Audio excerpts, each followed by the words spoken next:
Welcome to KJTV, and my name is Dr. Josh Umandi. And today we want there is something which has perplexed me so much. Many people quite often talk of giving their loved ones a befitting burial. And it has pondered me, what does it mean giving someone a befitting burial? Would you prefer a befitting burial or a befitting living? It has puzzled me, what will you prefer? Millions of money is spent organizing funerals. Even insurance claims are made to pay for funeral expenses. Actually, in the United States of America, the average funeral cost ranges from $7,000 to $15,000. This it includes viewing and burial, embalming, hearse, transfer of remains, service fee, and more. It doesn't, however, include the cost of, catered luncheon with drinks after the memorial service, which can add up to hundreds, if not thousands of dollars to the cost. Indeed, that is very true. And when it comes to the people who live in the diaspora, it's even expensive giving this befitting burial. Those in the diaspora have to travel back to their country of origin to attend the funerals of their relatives in the spirit of giving them the last respect, which includes the befitting burial. The cost is skyrocket because they have to take air tickets and other traveling expenses. And what most people in the diaspora have resolved is to call friends who can fundraise for one to go home. And it has even led to the proliferation of so many cultural community organizations which serve like insurance for them to fundraise for them. So it can be thousands and thousands. People do that in a bid to go to. Actually, we spend a lot of money among the diaspora people in giving befitting burial. Now, first of all, let us go. What is a befitting? What does it mean, a befitting burial? In the dictionary, the word befitting means suitable, appropriate, proper, or decent, conforming, fitting. To be proper or appropriate for. Yeah, like somebody can say his clothes befit the occasion, which means if the occasion requires is a funeral, you put maybe black to befit. It has to fit. As it befits its rural mountain setting, the 9-room inn serves up as a huge country breakfast. As it befits, it must be congruent with that. That's what means befitting. So if you are giving someone a befitting burial, it must befit this person. Like you can say, Mother Teresa was buried in the cathedral as befits someone of her position. Because she was in a convent, she was a sister, so she needed to be buried in the cathedral. You would address me in a manner befitting my station or my position in life.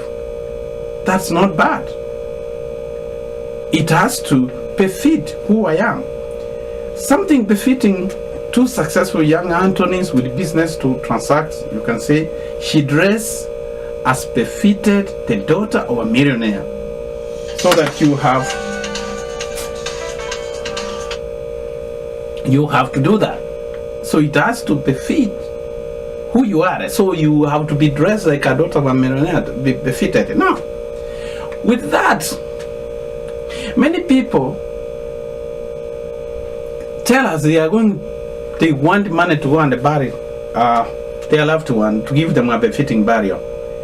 But this befitting has to be congruent with how this person lived. So some people leave their relatives, they don't care about what they are eating, they don't pay for their hospital bills, they don't know if they needed to go to hospital. But when they turn around and die, now they want to get all the money and give them a befitting burial. If you have to give this person, if you did not do these things when he was alive, why are you doing this? Actually, I got this letter, which is very interesting, and I would want to read it to you. The letter is quite interesting. This is a letter from her late mother to her son 3 days after her burial. It says, "Dear son, I want to know why I died like a poor woman when I have a son like you. My son, I wanted to bless you before I die, but now I have gone with my blessings. My breakfast, my lunch, and my dinner was one of my challenges when I was alive, but you spend money to cook all types of food, meat, and the different types of drinks on my burial day. My son, you chose to spread and wrapped my dead body with costly fragrance when I was using groundnut oil as my favorite cream.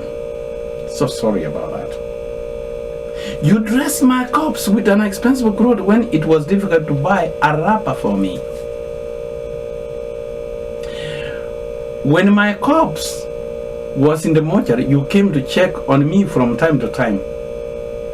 You care about my corpse than when I was alive. Well, why?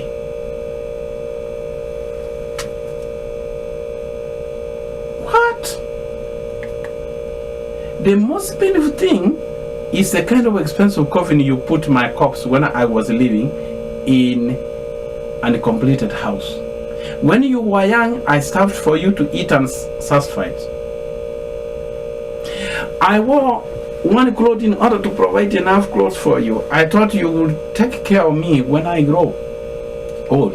You completed the house, painted it, and cleared the compound in 1 week just to celebrate my corpse.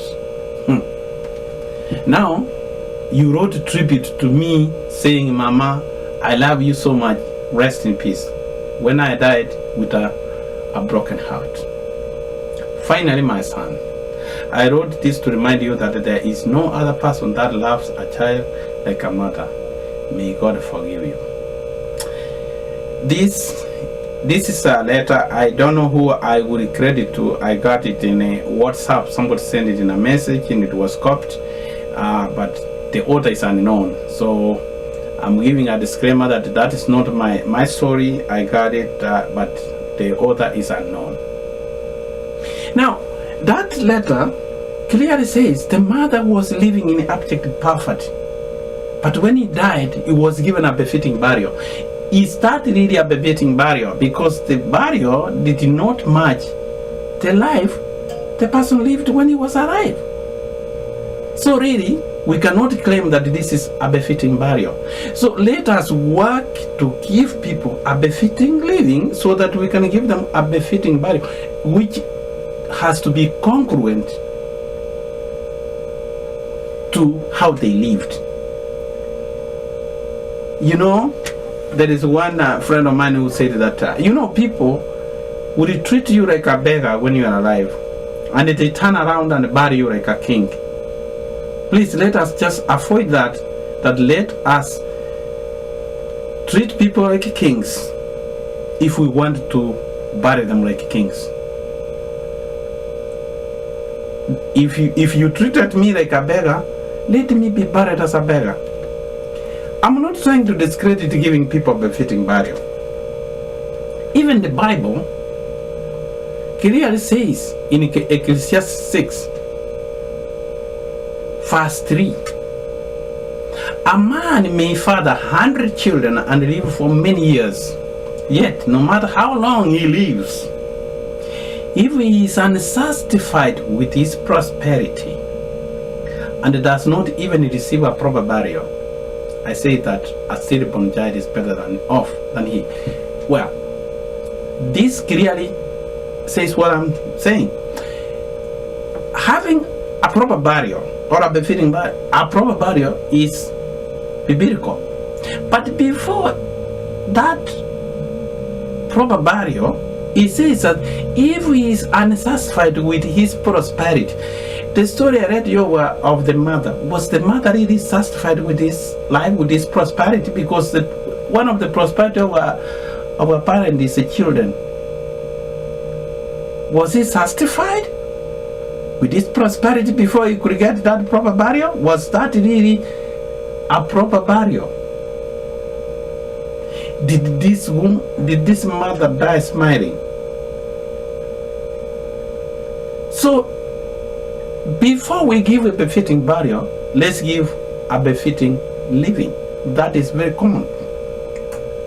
You know, a befitting burial or a proper burial is that you don't, even in the book of Jeremiah, what it says about getting a proper burial, he said, it was saying about Jeremiah 22, verse 18 to 19, where it says, he talks about that, therefore, thus says the Lord, in regard to Joachim the son of Josiah, the king of Judah, they will not lament for you, alas, my brother, or alas, sister. They will not lament for him, alas, for the master, or alas, for his splendor. He will be buried with a donkey's burial, dragged off and thrown out beyond the gates of Jerusalem. So the Bible says, so long as even if it's a symbol, you get a burial, you are covered to the grave, that's okay. What we would not call not a befitting burial is when you are not buried properly, like when you are buried like a donkey to be thrown out.